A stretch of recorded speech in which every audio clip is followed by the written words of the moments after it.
welcome back to my channel. I'm Emerald the Quilter, and I have been making all of the quilts from the Perfect 5 Quilts book by It's So Emma.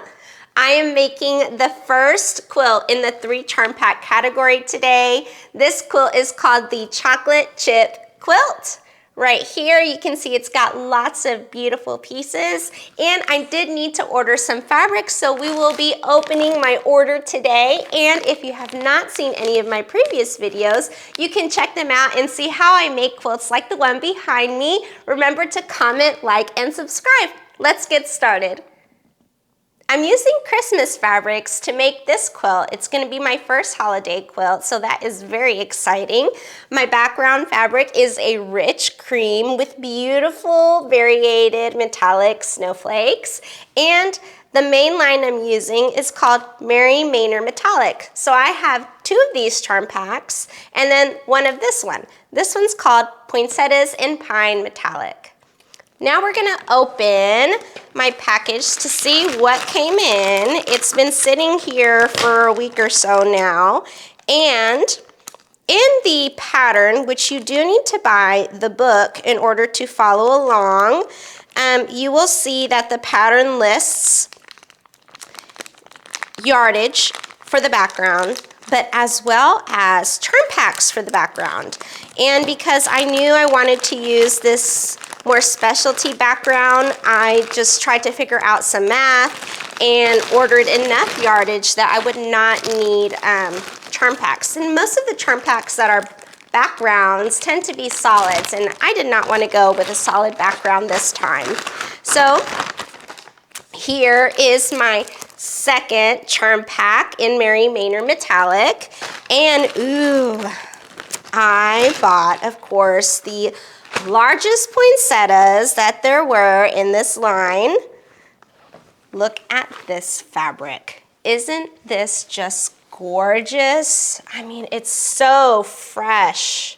And I love the white flowers. And are those holly berries too? Oh, beautiful.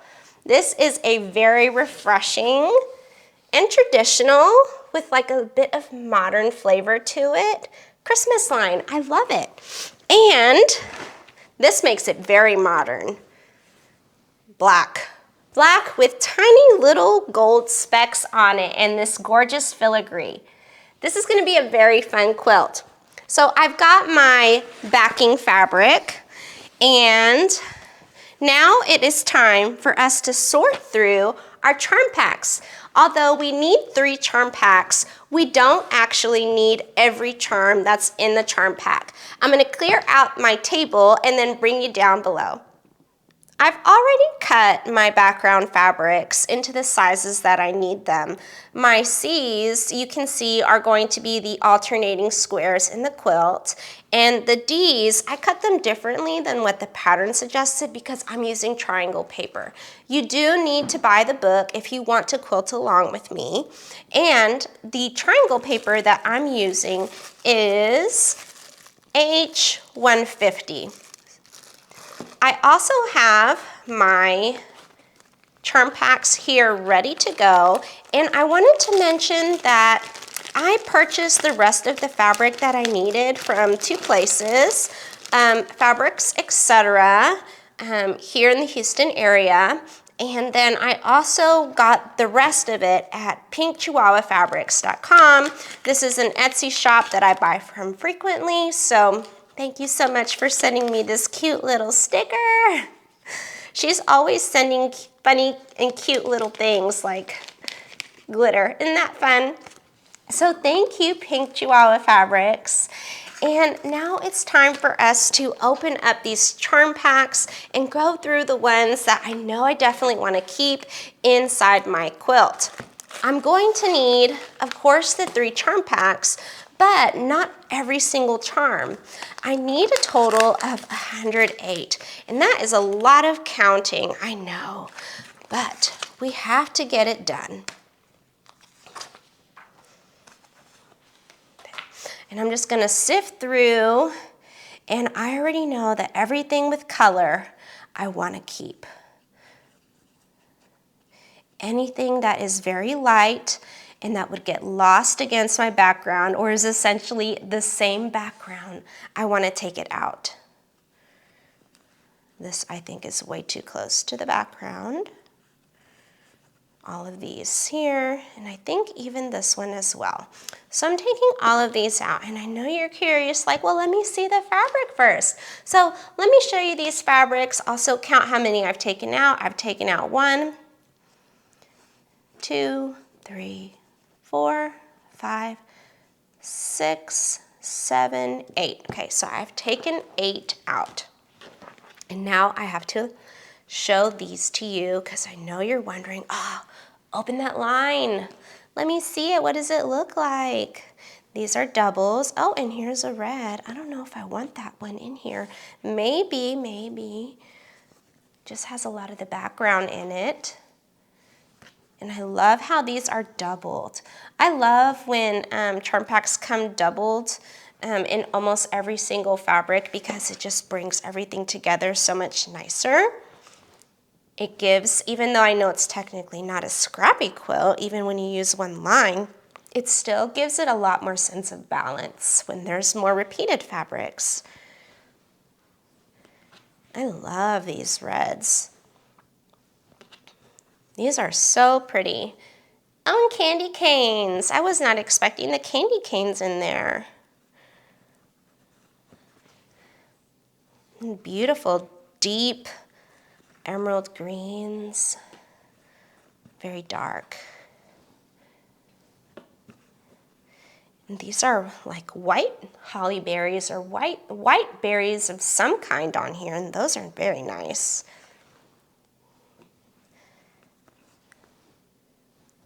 And here are those little red berries, but on black, and more of the same repeating motifs on black. So I am very pleased with this line.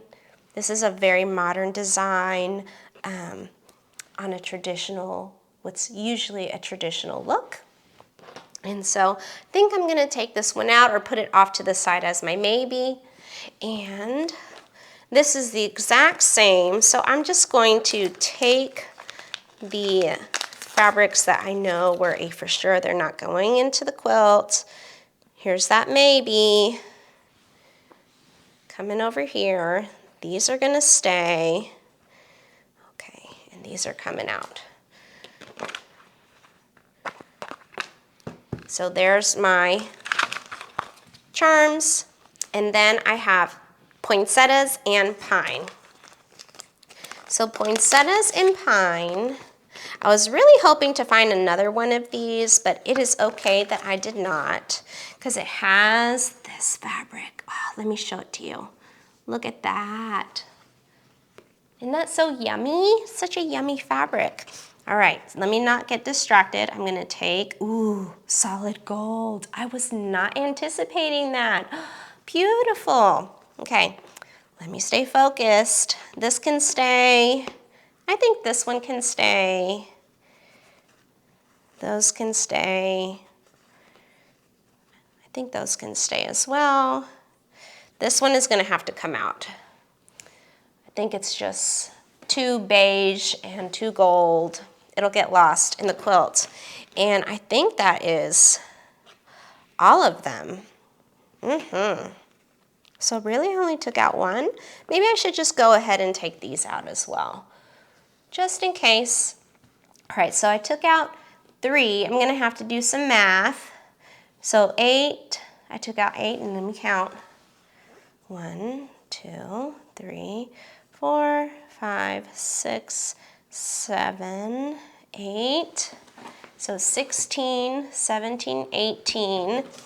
And we needed 108, and each of these had 42.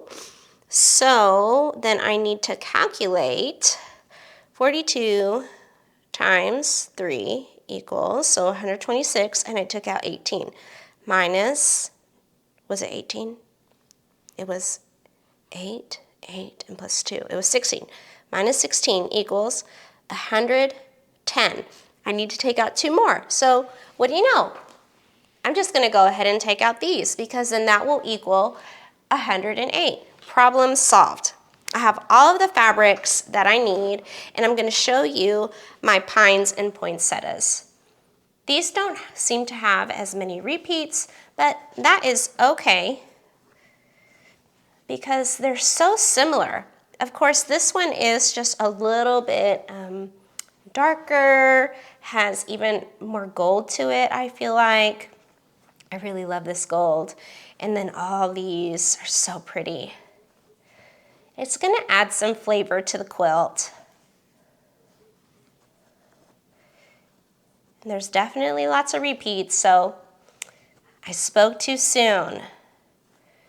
It's just a few that are not repeated, like these large floral prints. That is okay.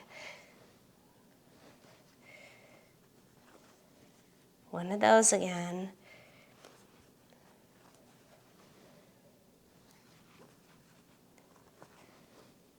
Okay. Ooh, look at that. That one is very nice. And these are exactly the same, but different colors. These are so much fun. I love the gold.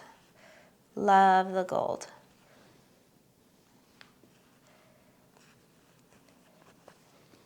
And they say the packaging that it's just made by Moda, so I wonder if, you know, the Moda designers come together and they make some of these lines. I'm always curious as to how things go behind the scenes. And I know things are done differently with different brand publishing companies, but it'd be cool to know. I love the white on here. Just pops. This one seems to be repeated. Oh, and look, there's a snowflake. It's just all gonna tie in together very nicely. And here, I think these were from, are they from this line or that line? And you know, it doesn't matter because now they're all gonna get mixed up. So here are all my colors. I have 108, I'm ready to go. And I'm going to get my rotary cutter so that we can start cutting up all these fabrics. Now I'm ready for the next step. I need to prepare the charms that I'm going to use, which are 36 of various prints I picked out. The majority of them are some of the more larger prints with just a few of the smaller ones to give it some equal balance. And I'm going to use my little mouse full of pins to help me keep these papers in place. So I have my D's. And to use them, you take one background, like this, and then one of these, and then you place your paper on top. And this H150 fits perfectly on a charm square. That is ready to go. I'm going to repeat this step with all of them before we move on to the next size cuts. The next step requires for you to cut these little skinny rectangles, and you're going to be left with a nice chunk of them. Don't throw them away. They're a really good size. I will figure out what we can use them for, I promise. So keep them off to the side. And I want to show you what these are going to look like within the block. You're going to have one skinny rectangle on either side, and then 4 of your little E units in each corner. So it's like this. And what we're going to put in the middle is why we have these pieces together pinned with triangle paper. So now it's time to go to the sewing machine. I'm setting my stitch length to 1.5. I find this works best and makes it really easy to rip the paper off of my fabric, and I just follow the dotted lines. So I'm going to start on one of the sides and show you how to do one and get the rest of them done off camera.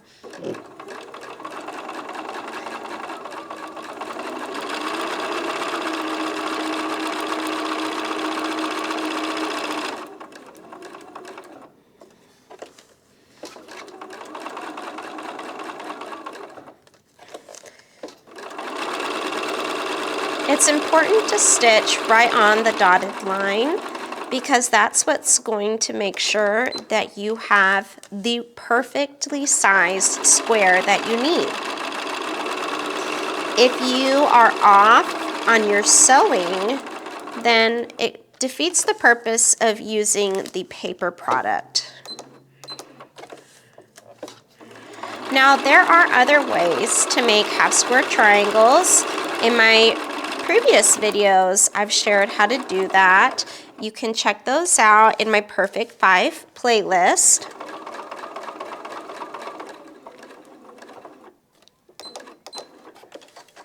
And I just have to go around. Because I'm using a square, I find myself sewing off of the paper and then coming back around to sew back on the paper. And that's perfectly fine and it's perfectly normal. When you're sewing more half square triangles with this product and you're using a much larger piece of paper, you'll be doing that less. But it really doesn't make a difference. It's not a big deal at all.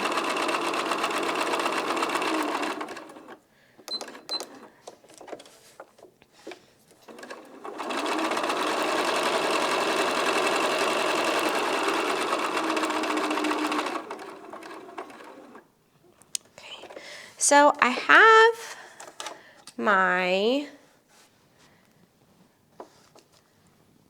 square ready. I'm going to just add a leader in. I'm going to show you how to cut this, just in case you've never seen me do it before. Because for those of you who have been following me for a little while, you know that I do enjoy using triangle paper. And so I'm going to cut along the straight lines now, and that will result in 8 half square triangles. And I do need my ruler. So I cut along the outer edge.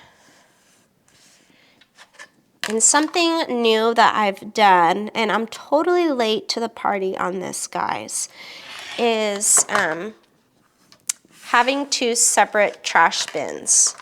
So I used to have only one, and of course, I would put all of the trash in there and have a trash bag. But now I have 2 trash bins. So one is for actual trash, and the other does not have a bag in it, and that one is for these tiny, tiny pieces you can't even use for a scrap quilt. It's not even a 1/4 inch. So I am filling up that bin with these tiny pieces, and I really love doing that because I can then repurpose that into some kind of stuffing, and I can't wait to see what I'm gonna make the first time I fill up my bin. I know people will fill up a pre-made dog bed and then donate those to animal shelters. So there's lots of reasons that you could do that. Now, it's not quite as important how straight you cut on this inner line, but, you know, the more you do something, the better you get at it, and then you just spend less time thinking about it. Now I'm ripping off this paper. And when I open them, you're going to see that it is a perfect half square. Right here, half square triangle, Isn't that beautiful? And I just need to cut off these little corners that stick out. And I'm going to repeat the process for these other pieces here.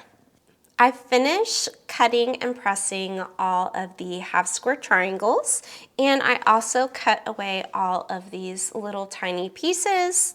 They're going to go into my little fabric bin, and I want to show you how to lay out your unit. So I have my skinny rectangles here, and I need to make a pinwheel design. And these are rotating just like so.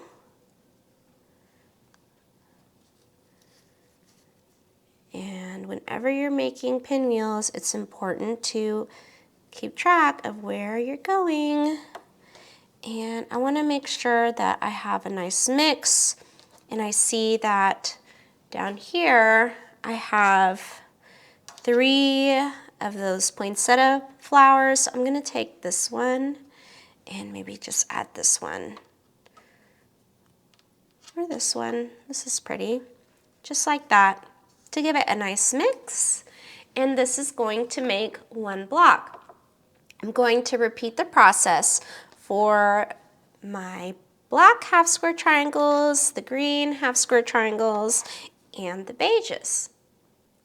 I've finished laying out the remaining units, and I'm going to chain piece my pinwheel block. I'm also going to chain piece these little corner pieces to the rectangles. I'm going to increase my stitch length to 1.85. This is the stitch length that I like to use the most on this machine. And I always start by nesting my seams whenever they meet like this, so that I get nice points. And I'm going to sew all of them at the same time. That's why it's called chain piecing. And this helps me make my quilts a little bit more quickly.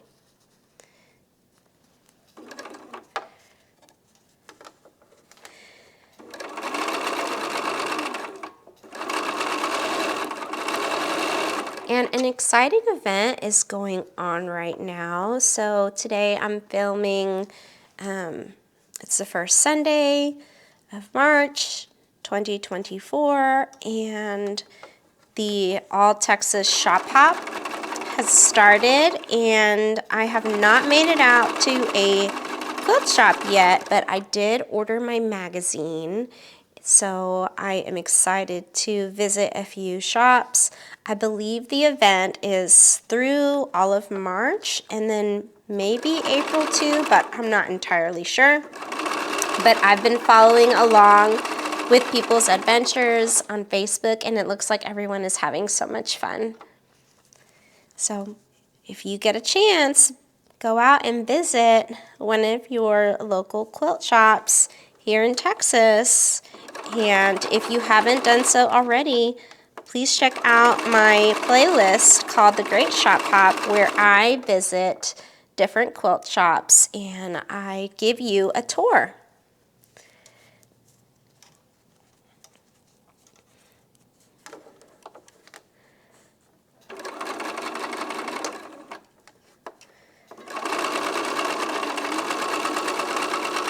And recently, I had a playlist that was up, and I got a phone call, was asked to take them down, and of course, so I did. But it's got me thinking now about that audience. And the audience, there's a huge audience out there who is really into more complicated quilts. Just like myself, like I love little tiny pieces. I think it's so much fun, and if something is complex, it makes it challenging, and it just really gets my creative juices flowing. And so I've been trying to figure out, well, what do I want to do to have that sort of experienced viewer on my channel in a way that interests and engages them. And so I've been wondering what you guys think about me creating a membership. So I have just a little over 2,000 subscribers right now, which is so exciting. I've been at this particular quilt along for over a year, maybe coming on a year and a half now. And I started out doing it, well, it's kind of a long story. I'll keep it short. So at my day job, I had an opportunity to join the cohort for National Board Certified Teachers so that I could get certified. And I applied, and of course, I am a very good teacher, and so yes, they accepted me right away. I did not think that that was going to be an issue, but part of the requirements was going to be lots of late night homework and filming and editing, and I just, in reading all of the requirements, I just felt that, man, that is a lot of my personal time, and I use my personal time to quilt. And I did not want to give up my quilting time to do more work time. I love what I do at work. I'm not saying that, but you know, come on, we all love to quilt, right? And so I decided that I was going to film my quilting instead. And I just knew, like, I had so many projects that I hadn't started, some that I had started, and I just knew that, you know, if I'm going to be doing all of this anyways, maybe there's someone out there in the world that would want to watch me as I do it, or follow along with me as I do all this. And I dropped out of the cohort, and it ended up being the best decision because my YouTube channel is growing, and I did not anticipate it to grow this fast. So, yeah, that's sort of how I ended up with a YouTube channel. And I would love to put my skills, which is providing high quality instruction, into my passion, which is quilting. So I have to see, you know, what other patterns do I have here at home, because everything I own, I buy myself with my own money. And of course, you know, I do receive gifts for Christmas or birthdays or whatnot. But everything is purchased here in my studio. And I imagine that there is an audience out there that would be interested in learning how to sew some more complex quilts with me. And if I am going to have a membership, which is an option for YouTube channels, I think that it has to be entirely worth it. Sort of like when you go and take classes, you know, you may sign up for a class. Like I know in April, I'm going to a class that is like an hour away, and I paid, I don't know, $130 for it, something like that. But it's all for just one day, right? Whereas a YouTube membership, they have different options for price ranges and what that would get you, but I don't want to do anything too crazy. And I saw that the lowest membership, I think, was like $3 or $4, something like that. And I thought, well, you know, people pay for speakers to visit guilds, and quilters pay to go to workshops and to learn skills. I mean, that's what all of that is all about. It's learning new skills and expanding your horizons, learning new techniques.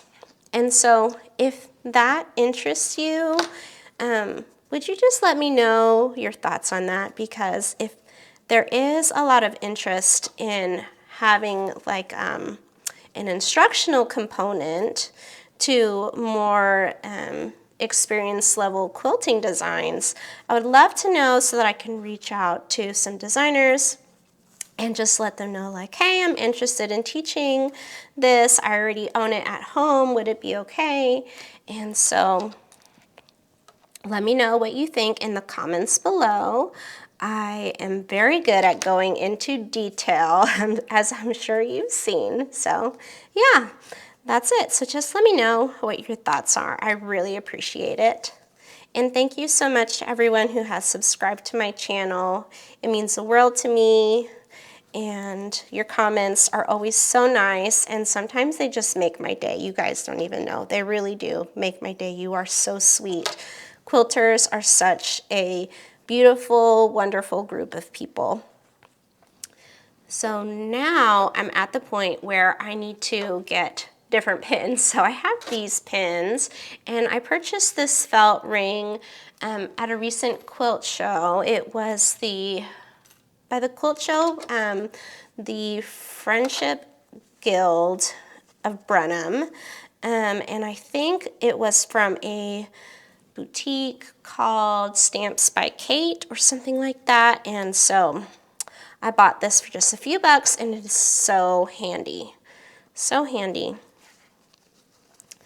And I am nesting my seams again. And the way that the direction I am pinning them is, so I'm going to run my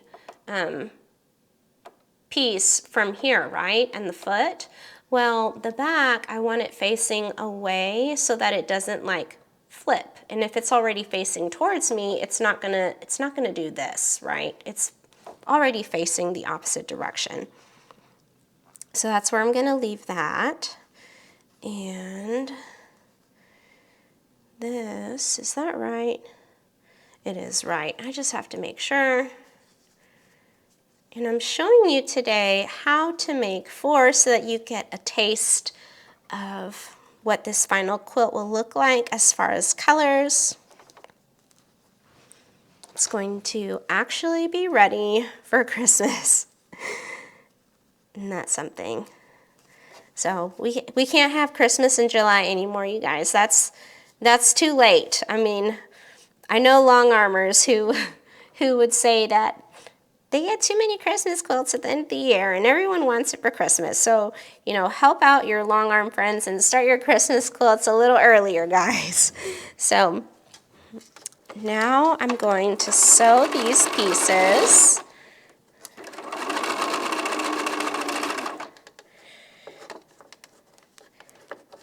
And I'm always checking my edges. I'm taking out my pins right before I run over them. Sometimes I still run over them, and I don't always throw them away because they still work, even though they're crooked. It's when they're like way too crooked, then yeah, I will discard them.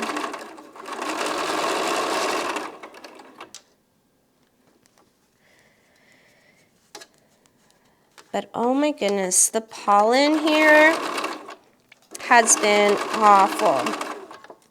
So I'm pretty sure that I am developing allergies as I get older, which is not unheard of. And it seems like the older I get, the worse it gets at a phenomenal rate.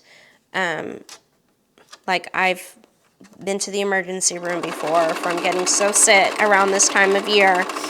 And I think I'm going to have to take an allergy test with all those shots, because you see, like especially the trees here in my area, they're those kind that grow those like crunchy, stringy, yellow things that will then fall down and cover everything with greenish yellow powder. I think that's what's killing me and everyone around here who has allergies, because it is really bad right now. And the tree is so tall, but you see those parts of the tree getting very large. as a kid, my parents' house had a huge tree, a beautiful tree. It was taller than the house. And that tree also shed a lot of pollen, but it didn't affect me back then for nothing. But my brother, who's younger than me, and if you saw him, you would not think that he's younger than me at all. He's extremely tall and very bulky, like a G.I. Joe. So he, for like 2 weeks out of the year, every single year that I can remember, he was just in bed, sick, like not able to do anything, very sick. And I would feel bad for him. So when that pollen would fall, and it tended to like fall really bad all at once and then like shed again the rest for a second time.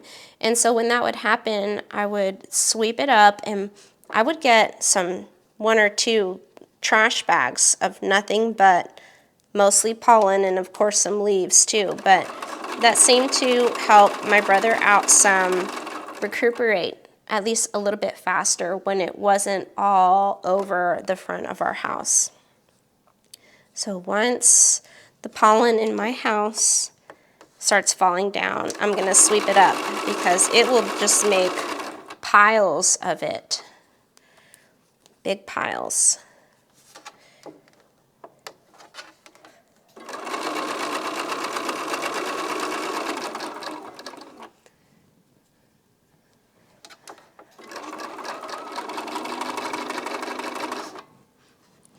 Okay. We are closer to being done with these little blocks than what you probably think. I am pressing everything towards the dark, like this, and I'm just laying it down where it goes. Not really paying attention too much to the order just yet, because I gotta separate these from the rest of the chain.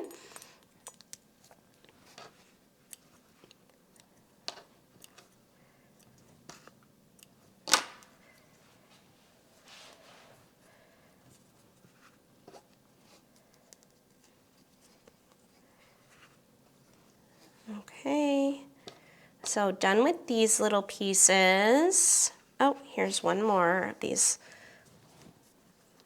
guys right there. And then for my pinwheels, I am going to pop the seams open. So let me show you how to pop your seams open. I may have shown you before, but you know, if you're new to my channel, what you do is, of course, you want to check your points first, which my points are always on point.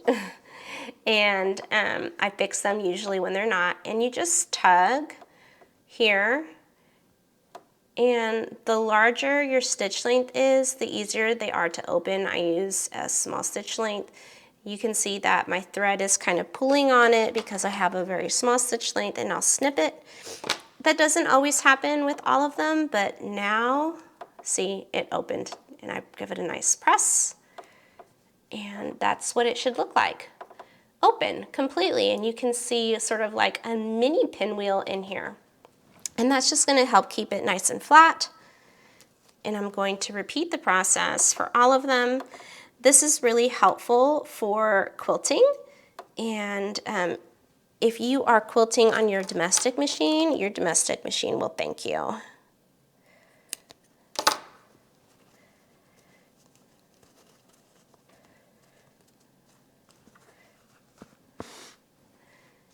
Two more to go. And I can't wait to lay these out.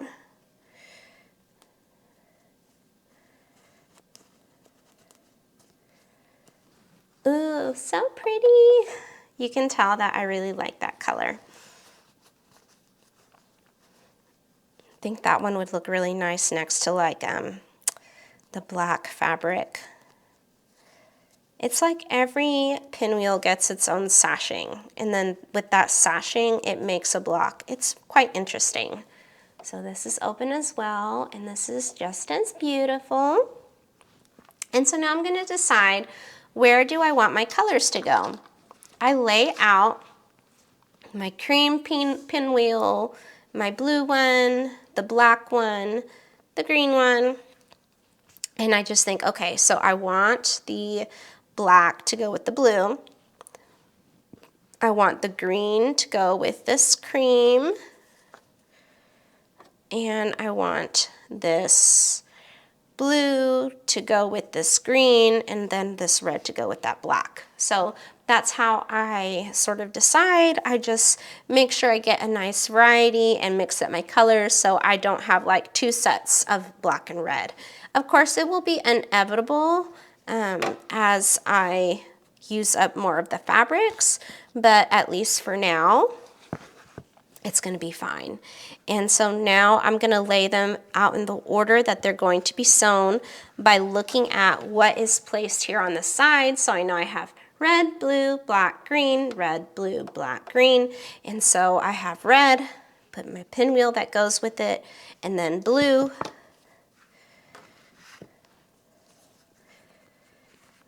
Put the pinwheel that goes with it, black. Again, put the pinwheel that goes with it, and then green on the top. And that, my friends, is how you keep everything in order. And so the more pieces or blocks that you're making at the same time, maybe the more space you might need, because you see it kind of gets a little poofy with all those seams, but just depends on how much in a single time you're sewing. And I make sure that my corners to corners are just right, and then I keep an eye on my edges and the seams of my pinwheel because I don't want those to flip, and I just saw that it did, so I had to lift up my foot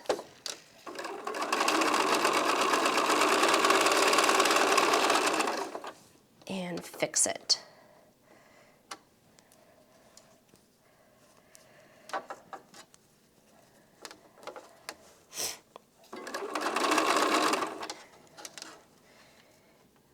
I saw somewhere recently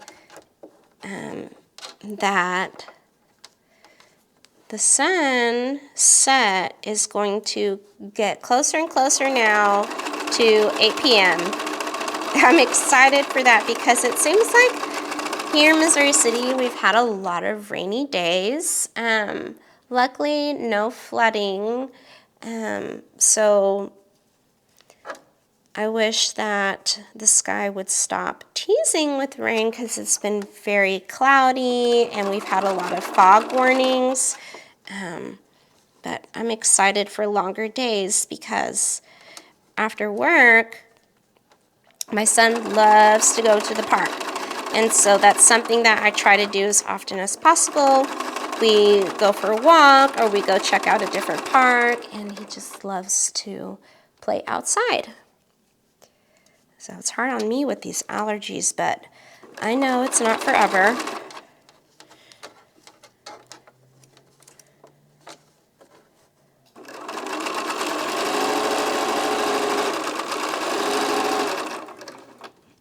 I'm going to add a ender so that I can snip these. And now I have to sew the small rectangles onto the other side. And I'm going to place these units back in the order that they were. So that means I have the black pinwheel on the bottom because of this little red sashing, the green pinwheel with the blue sashing, the blue pinwheel with the black, and then the cream pinwheel with the green. I'm going to flip this around, and I'm going to repeat the process. So it's fairly simple.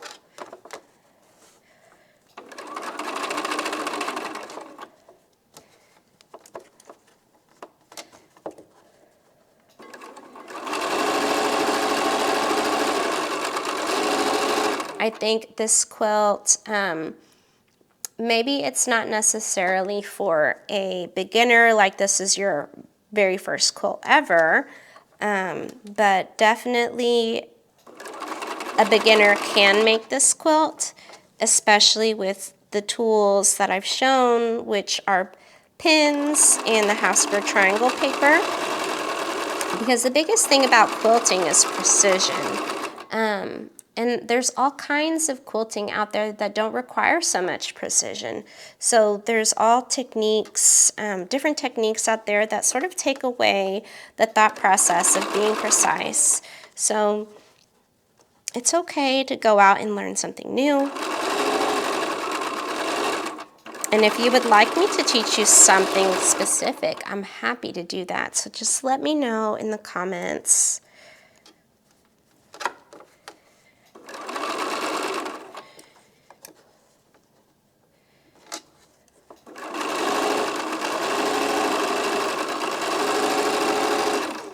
Now we're down to the last two seams.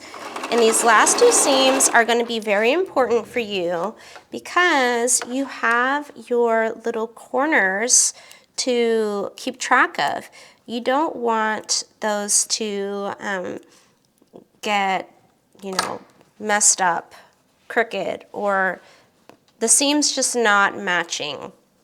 So I'm going to press these towards the sashing. I'm going to call them the sashing. And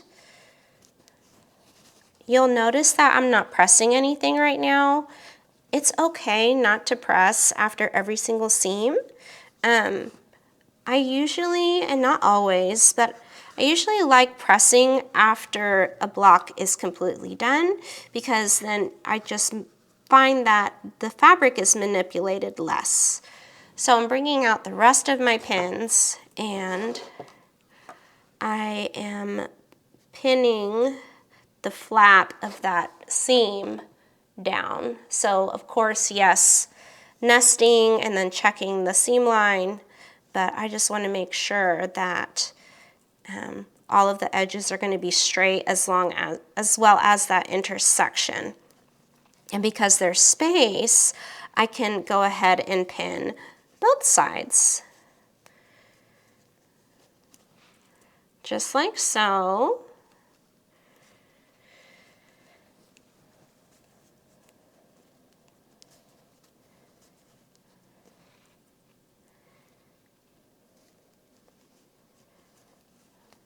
And I'm going to repeat this for the rest.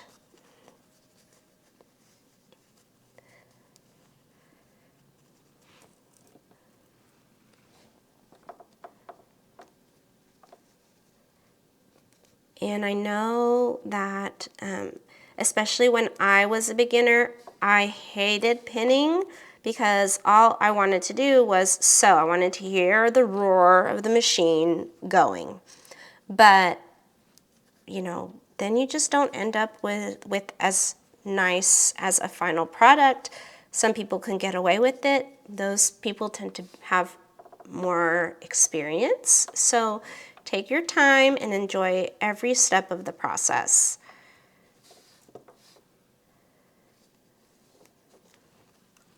Now I have two more.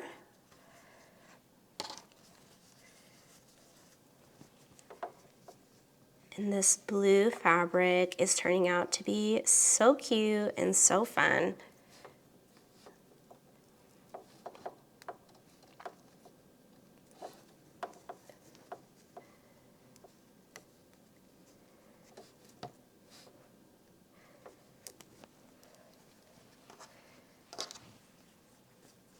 I'm just curious, how many of these quilts have some of you made? I can't be the only one who's making, more than one quilt from this book.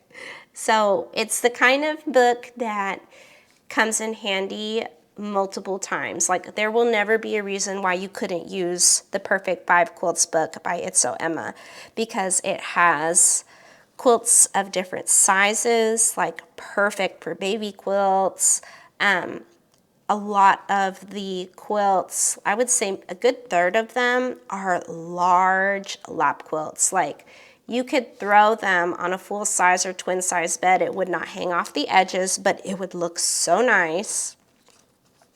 So there is something for every occasion in this book. And I was so surprised to see how my last quilt was so popular. You guys really love scrappy quilts. And I'm so glad to hear that because I have a lot of scraps that I want to use up. Lots of scraps, like we all do. I guess that's why it's so popular, right? Because we all have scraps to use.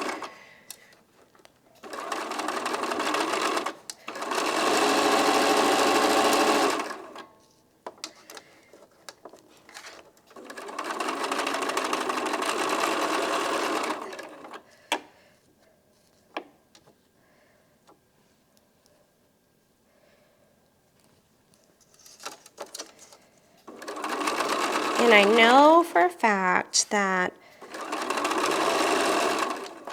I will make one more scrappy quilt using the Perfect 5 Quilts book by It's So Emma. I will. Which quilt, and if it's going to be from the 3 charm pack category or the 4 pack, I don't know. Maybe most likely the 4 charm pack category. That way I would have accumulated enough charm squares. But definitely I'm making another one.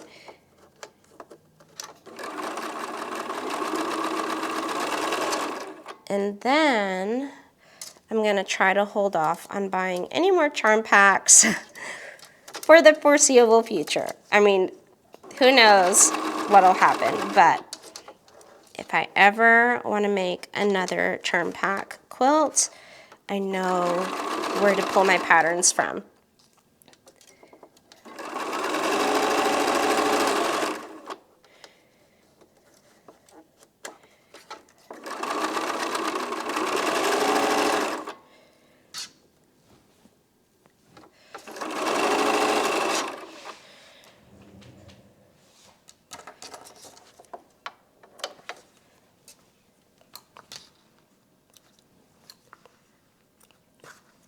My iron is already going.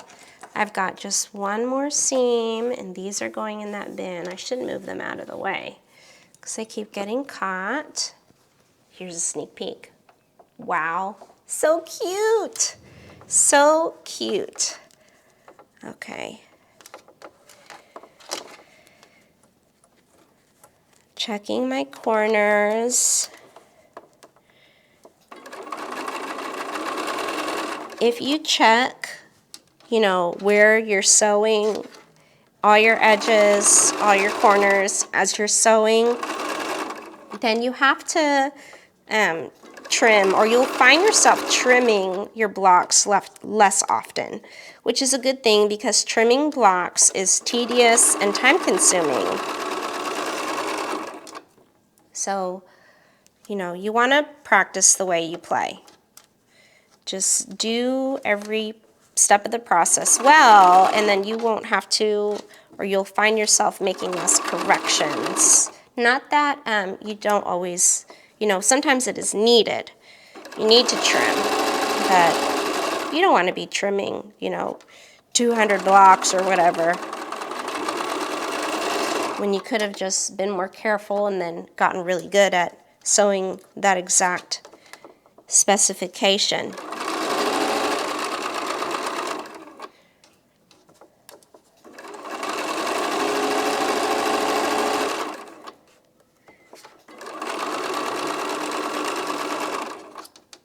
And here's the last one. Yay!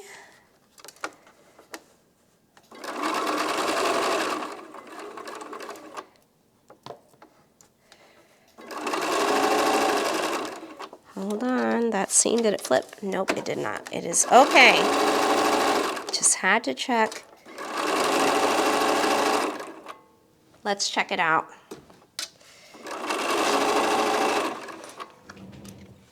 I'm going to just open them before I go and press them. because I want you to see them, and I want to see them too. All right. Here's one. Ta-da! Isn't that so fun? Oh, I love this. It's so cute. And it's like just enough of a design. Just enough. So pretty. So pretty. Oh, that looks very nice. Very nice. So let me get these pressed open so they're nice and flat for you, and I'll meet you back at my table. The blocks are all pressed. Here they are. Didn't they come out so nice? All of my pinwheels look awesome, and the color combos do too. So I'm so excited. You're going to need to make 72 of these blocks total, and it's okay because remember that they're going to be alternating. So you're gonna have, you know, one, I'm gonna have to get these off a little bit. You'll have one block like this, and then one block like this, and one like that, and then this in the middle, and then one on each side. So this is what ultimately the design, the layout of the quilt will be. So don't freak when you're like, oh, I have to make so many. It's okay, because then this is gonna be a beautifully sized quilt that you can bundle up and cuddle with others. So it's a great size quilt. So I hope you enjoyed seeing how to make these blocks with me today. Again, this is the Chocolate Chip Quilt from the Perfect 5 Quilts book by It's So Emma. And before you go, I wanted to show you the backing that I prepared for my scrappy version of the Pizzelle quilt. That was the last quilt in the 2 charm pack category. And very fittingly, I used some cute raccoons that I had left over from another quilt, and I think it's from the very first quilt I made in this playlist. So here it is.